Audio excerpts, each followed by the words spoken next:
All right, so the next song is Goodbye by Park Hyo Shin.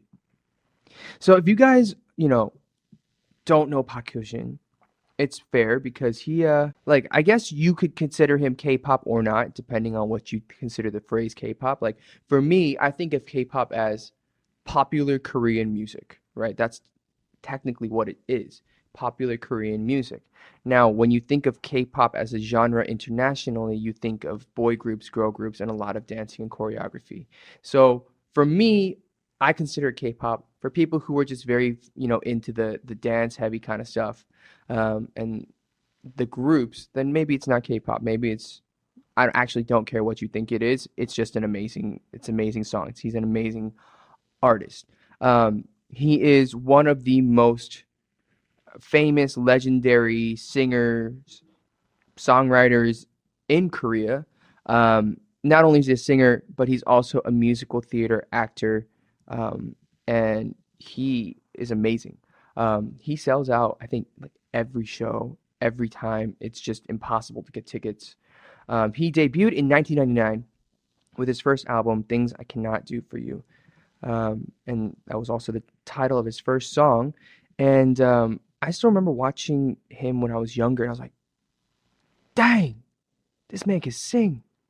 And, I think I rediscovered him a few years ago when he released 야생화, which I think is like Wildflower, is the English title. And if you guys haven't seen that video or seen his performance of that, oh my gosh, guys, it is amazing. He hits incredible notes and has incredible like power and just runs in his vocals. And so I was lucky enough to go to his concert a few years back with a friend, and it was like watching. It wasn't just like a concert; it was like half concert, half musical. So he pretty much set up an entire musical set as part of his concert.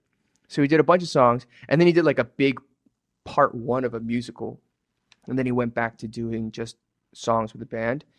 And it was in the gymnastics arena, which is one of the largest venues in Korea. And I just remember being very moved because he was singing 야생화, Wildflower, and he just broke down in tears. Like he couldn't finish the song. And from what I heard, like every time he sings that song, he just breaks down because it's such a personal, meaningful song to him. And so knowing that, it moved me even more. And the song was released 5-6 years ago, and I still listen to it regularly to this day. So if you guys haven't done so, check out Wildflower, 야생화, and also check out his brand new song, Goodbye. So let's talk about Goodbye a little bit. The Goodbye song, apparently it's part of a longer album. The song is part of his Lovers 2019 campaign. And apparently it's supposed to challenge listeners to allow themselves to feel and express their emotions more. And it's also commemorating Park Hyo Shin's 20th anniversary since he debuted. Right? It's been 20 years. And it's about the possible last goodbye between two very close people. Most likely romantically, but I feel like goodbyes can be applied to anybody. Friends, family, lovers, whatever. And his co-writers on this song, not only was it Park Hyo Shin, but also Jung Jae-il and Kim Mina. So Kim Mina is a very famous lyricist herself. She writes, she's been writing for, I don't know, probably like 15, 20 years. I don't know her story personally, but I just know that she's a very revered and very well-respected songwriter, like lyrically, in Korea. And so another thing I just found out is the song, the instrumental accompaniment, was by a 50-person orchestra, which is huge. Like, I don't think there are a lot of songs written today, recorded today, that use live music, live orchestras, because it's so hard to edit and have everybody be on point. If you listen to a lot of idol songs or even my songs, like I've never used an orchestra. What we use is a lot of computer programming and samples and loops and different sources. But I think having that sort of live orchestra really, really brings up this intangible emotion in the song that people resonate with. And I think not only, Of course, Park Hyo Shin has an amazing voice and technique, but it's the instrumentation that also makes people feel certain things in certain ways that I can't really describe. If you guys haven't seen the music video, it's beautifully shot. It's shot outside and inside. It's a good mix. He's outside in, fields and by the ocean, and then they also portray lovers and people. It's kind of stoic.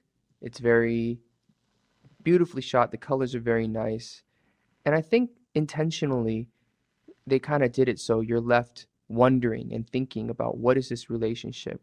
How are they related? Is it family? Is it lovers? Like what's going on? And as I was watching, it made me think about the relationships that I have with people around me. Um, so it's a very, I want to say understated music video, but beautifully shot. So if you just like looking at beautifully shot things, you may enjoy it in that sense. I can't even like go into the accolades and the achievements of this legendary singer because he's won so many that even if we started to list them out, we would be missing them and probably do him a disservice. I guess one thing we could highlight is he won the Best Actor in 2019 for his work in the musical The Man Who Laughs at the Korean Musical Awards.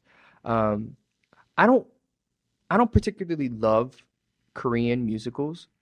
Um, if there's an English version of it, I'd prefer to watch an English version because for me that's more comfortable.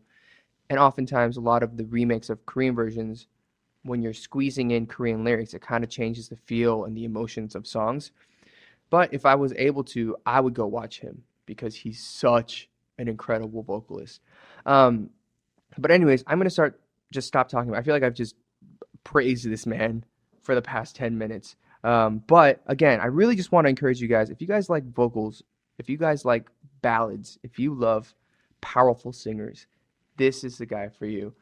Check it out. Goodbye. Also, 야생화 Wildflower by Park Hyo Shin.